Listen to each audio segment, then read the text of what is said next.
Hey everybody, welcome to a brand new chapter of Old Man Brad.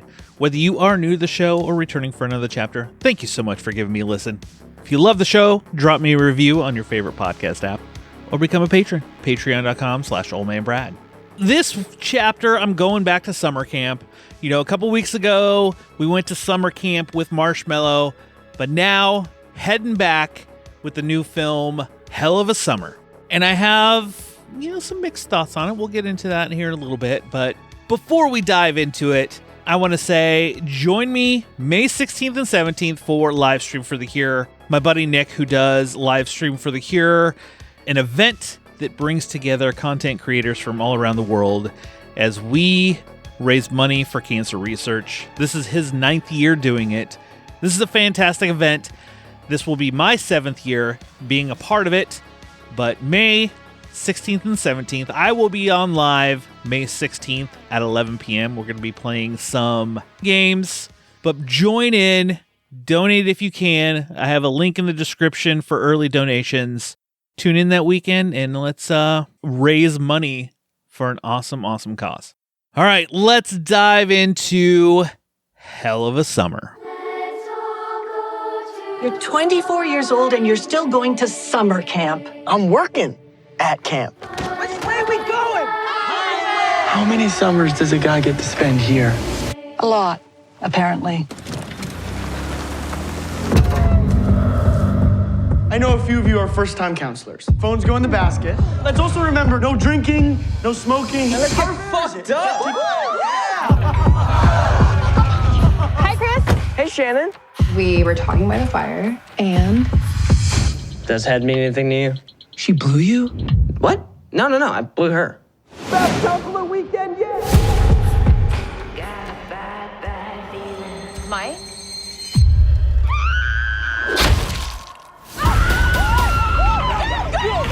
Oh, fuck! What is happening right now? There's a killer on the loose. What? Hello?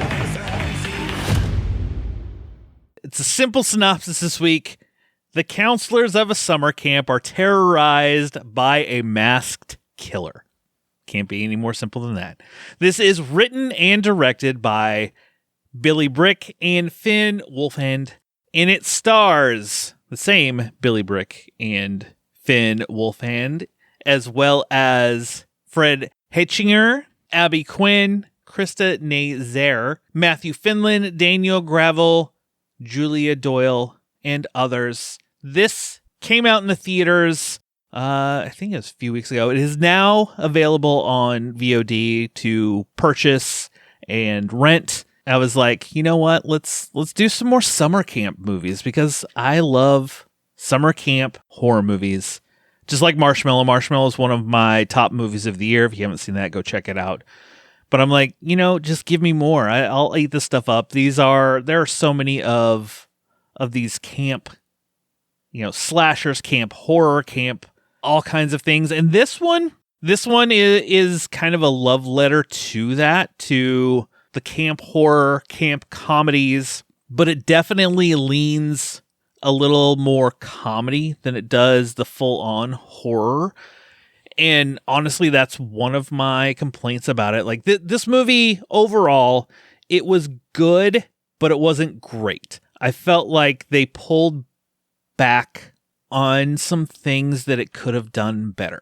Like I wanted more of the killer slasher horror piece of the film, which it didn't give me enough. You have these counselors and campgoers that are being stalked by a killer, but I didn't feel like that tension and that darkness and tension and everything else was there. Like the killer showed up from time to time, but I didn't feel a sense of dread throughout the movie that I feel like we needed to get.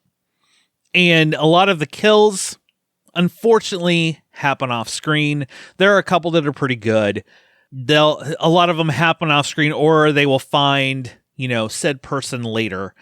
There is a little twist of, it's a callback to these type of films of a whodunit. Who is the killer? Is it one of these people amongst them, or is it somebody else that happened, something at the camp. I did enjoy the characters themselves. The character of Jason, played by Fred Hetchinger, was probably my favorite. He's, a mid-20s guy. He's going back to camp, and his mom is just making fun of him of like, why are you going back to camp? Why can't you get a real job? And camp is like his favorite place. This is a place that he finds joy in. He enjoys it, and he's back, and he finds himself in the position that he's kind of the leader because the other counselors aren't there. But he's older than all of the rest of them. So he's very much he wants to be the head, but he also wants to be the cool guy of, hey guys, let's hang out and do things. We're going to have some fun times. And it's really hilarious. His character is, I found, very funny. A lot of the humor in this movie, it's very dry humor. I like that type of humor. There were some lines in it that just hit pretty well. The character of Bobby, played by Billy Brick, had some great one-liners throughout the movie because he's like this kid that wants to, like he's one of the cool kids. He wants to be the one everybody loves. Like there's a scene where he's going to do a stunt and they're all like, Bobby. And then someone tells him to stop being a pussy. And he's like, you know what? Fine. I'm done. You know what? Just the line delivery, the dialogue that he gets, I found to be very funny. It's very dry delivery, kind of undertone stuff. There is some Gen Z jokes in there that they're kind of poking fun at these kids. Like there's a joke about single-use plastic bottles and I'm going to get water for everybody. And it just hit just right, especially that type of stuff. Some more goofiness to it could have been fun, like similar to, say, The Final Girls, where they just completely just take the cliches and go full campy comedy.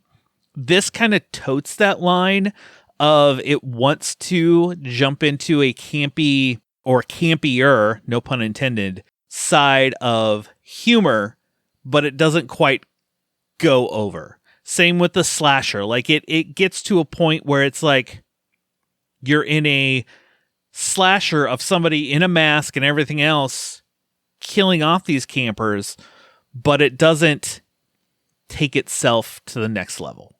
And that kind of disappointed me. I still enjoyed the movie. I gave it a 3 out of 5, but it's one of those films that in the end, I don't feel like this is a movie that I'll rewatch over and over again. I feel like I will rewatch films such as Sleepaway Camp, Marshmallow, and other camp films that I just enjoyed more. This, you could tell that they're fans of this genre, this style of movie, and they wanted to make one, which we need to keep stuff like this alive.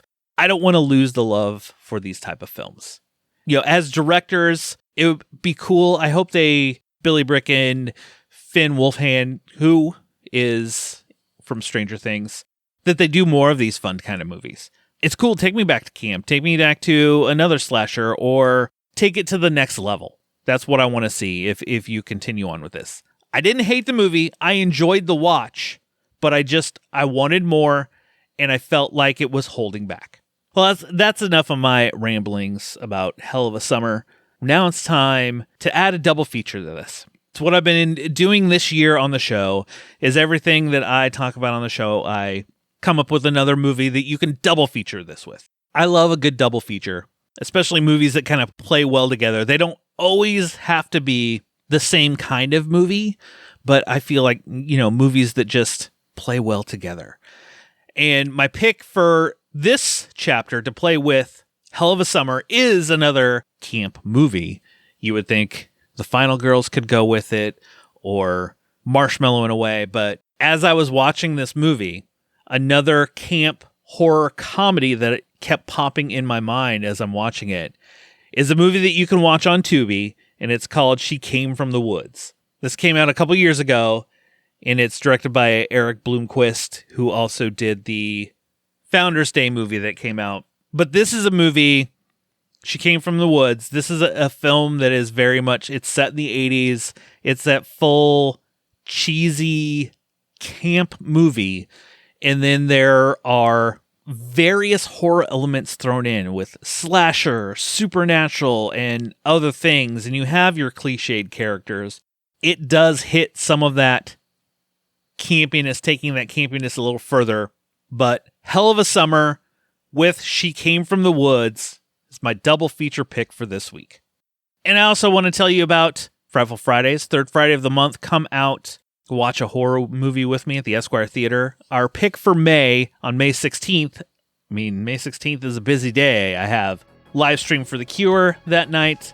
We have Frightful Fridays at the Esquire Theater. We will be watching John Carpenter's Prince of Darkness. But come out May 16th at 10 p.m. and let's watch a movie together. Well, that will do it for this chapter of Old Man Brad.